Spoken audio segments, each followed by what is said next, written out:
Ant-Man and the Wasp, you know, clearly they set up Evangeline Lilly at the end of the first movie, and you know, we saw the outfit and all that, and she had that little quip, what, about time, I think she said.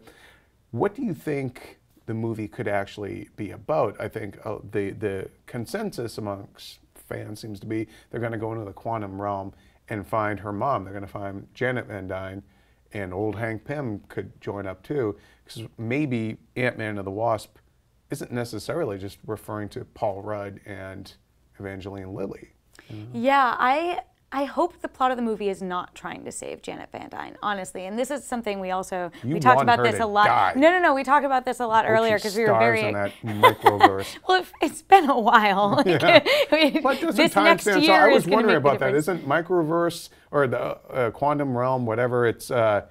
doesn't time stand still there? Because that was what I was curious about, was like, that's like a brutal way to go. Like, she's basically starving and nowhere, you know? Well, I guess we will have to wait and see how they play it in the MCU. But no, I honestly think that there could be a post-credits tease in one of the upcoming Marvel movies leading up to Ant-Man and the Wasp, where we see Janet Van Dyne, or we get some hint in one of those movies that she still exists, or that this hunt sort of continues for her. And I think that could be... Dr. Strange will do that. I'm sure, yeah. And I think that would be a much more interesting way to enter into this movie. But you're right, I do think that we will meet Janet Van Dyne in this movie and have Ant-Man and the Wasp have sort of this duality between both pairs. But I would love there to be some other, you know, larger quests that they're going on, especially with the proximity to Infinity War and how these very large, you know, battles cosmic events, but things that are changing not only the course of this small, intimate story that we saw in Ant-Man, but the entire universe. Yeah, I want to see them actually paint on a bigger palette this time. And,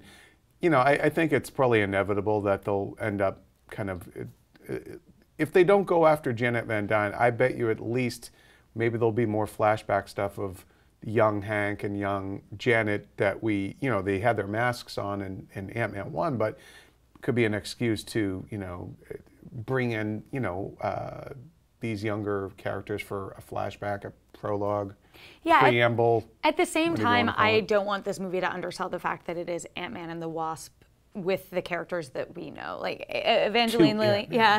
Two Wasps, one movie. Hope Van Dyne. I completely echoed her sentiment of it's about time. And I'm so excited to get to meet her Wasp, because I think she will be so awesome and so badass, and I want her to get 50% of this movie, you know? I don't want her to be... Well, she could have done the job in the first movie, and you know, they explain like they don't want her dad, doesn't want her to get, but it's like, Well, I was talking with Evangeline Lilly about that actually, and what she said is that they got to a point where it was a problem in the script where they couldn't keep justifying why Hope wasn't doing everything. Like it didn't make sense because she was so capable. And I thought that they did a pretty good job of dealing with that. But she is one of the most capable people in the MCU right now. And I want her to get her fair share. I wonder, I would imagine we're going to see new suits and everything too. Like, you know, she gets her armor, but if they are going to have old Hank Pym maybe suit up, which I bet you Michael Douglas would enjoy that instead of sitting around, you know, scratching his beard.